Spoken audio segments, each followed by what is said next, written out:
सुप्रभातम मित्रों, नमस्कार मित्रों। वर्तमान समय एक कलियुग जिसको हम कह रहे हैं, ये कलियुग में धन की सबसे ज़्यादा महत्ता हो गई है, क्योंकि इस समय धन के बिना, अर्थ के बिना कोई भी कार्य संपन्न नहीं हो सकता है। और पहले भी हमारे महाकवियों ने, लेखकों ने इस बात का विशेष रूप से वर्णन किया है कि जिसके पास धन है वही लोक में, संसार में बलवान कहा जा सकता है। जिसके पास धन है वही व्यक्ति पंडितों या विद्वान है, और इस प्रकार से कहते हैं कि धनवान व्यक्ति ही लोक में, संसार में बलवान होता है। यह बात किसी से छिपी नहीं है। कहते हैं धनेन बलवान लोके धनाद भवति पंडितः, धनवान बलवान लोके सर्वः सर्वत्र सर्वदा। इसी तरह से अन्यत्र किसी कवि ने लिखा है, जिस व्यक्ति के पास अर्थ है, जिस व्यक्ति के पास धन है, तस्य मित्राणि, उसी के पास मित्र हैं। अगर जिस व्यक्ति के पास धन नहीं है, उस व्यक्ति के पास कोई बैठता भी नहीं है, अर्थात कोई उसके पास मित्र बनकर के आता नहीं है।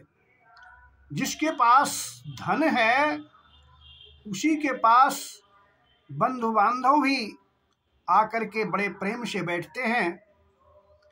और जिस व्यक्ति के पास धन है वही व्यक्ति श्रेष्ठ व्यक्ति कहलाता है, वही व्यक्ति पंडित भी कहलाता है। तो मित्रों, इसलिए व्यक्ति को धनार्जन के लिए सम्यक प्रकार का मार्ग अपनाना चाहिए, न कि छल छद्म प्रपंच आदि से धन अर्जित करना चाहिए। कहते हैं यस्यार्था तस्य मित्राणि, यस्यार्थाः तस्य बान्धवाः, यस्यार्थाः समुपापुमान् लोके, यस्यार्थाः स हि पंडितः। यस्यार्थाः स हि पंडितः, जिसके पास अर्थ है वो बड़ा विद्वान है।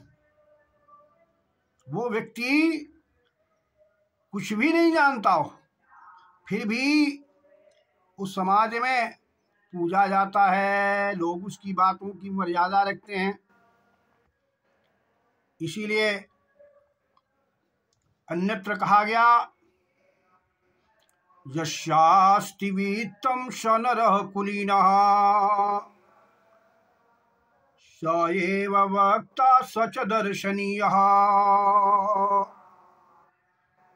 यस्यास्ति वित्तं, जिसके पास वित्त है, जिसके पास धन है, वही व्यक्ति संसार में कुलीन है, वही व्यक्ति श्रेष्ठ वक्ता कहा जाता है। उसी व्यक्ति को लोग दर्शनीय, दर्शन भी करना चाहते हैं। इसलिए मित्रों, अन्यत्र कहा गया देवी भागवत में, प्रभुत्वं धनमूलम ही राज्ञाम अपि उपजायते।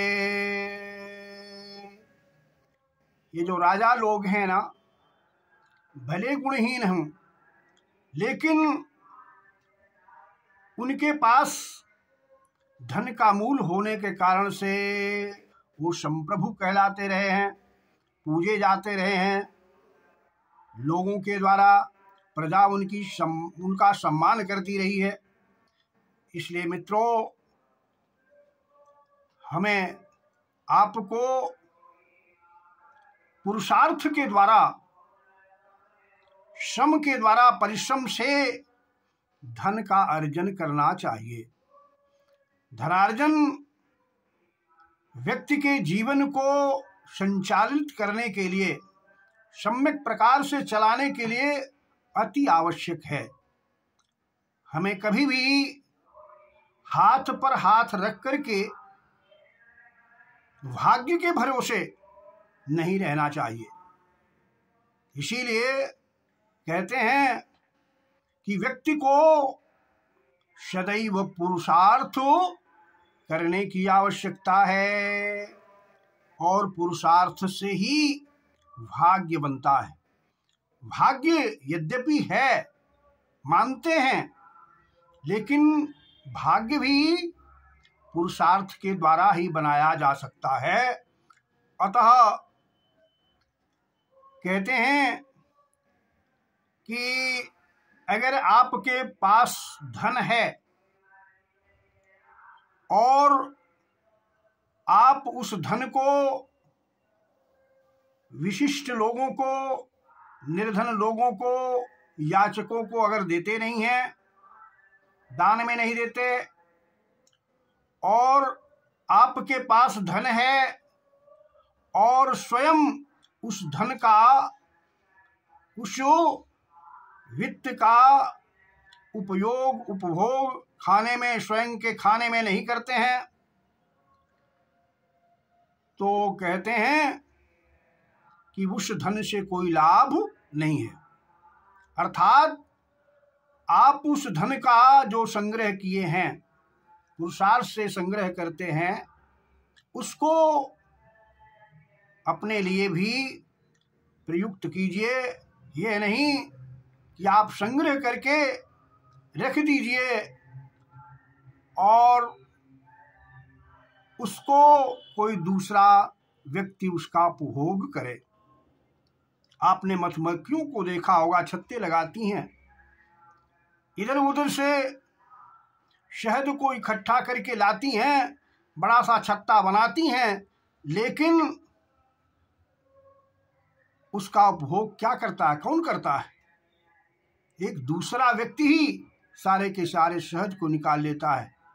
तो कहते हैं यद्ददाति विशिष्टेभ्यो, जो धन विशिष्ट लोगों को दिया जाता है, यश्चास्नाति दिने दिने, और जो धन प्रतिदिन भोजन के लिए किया जाता है, तत्ते हम वित्तमन्ये, उसी को हम वित्त या धन कहेंगे।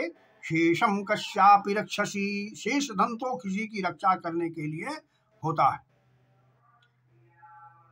अन्यत्र भी कहते हैं यद्ददाति यदस्नाति तदेव धनिनाम धनम। कोई कवि कह रहे हैं कि जो धन किसी को दिया जाता है, जिस धन का उपयोग अपने लिए किया जाता है, अपने उपभोग में किया जाता है, तदेव धनिनाम धनम, वही धनियों का धन कहलाता है। अन्ये मृतस्य कीडन्ति दारैरपि धनैरपि। नहीं तो कहते हैं कि आपने संग्रह करके, एकत्र करके धन को रख लिया, तो उस धन को आपके मरने के उपरांत क्रीडन्ति, आपके जो परिवार वाले हैं, धनदार पुत्र दारा आदि, उस धन ही है, उस धन से क्रीडन्ति, खेलते हैं, अर्थात उसका दुरुपयोग करते हैं, क्योंकि उन्हें वो धन परिश्रम से नहीं मिला है, ऐसे ही मिल गया है। अगर वो परिश्रम से कमाते तो उस धन का, उस वित्त का विशेषता को समझते कि किस प्रकार से उपार्जित किया जाता है धन।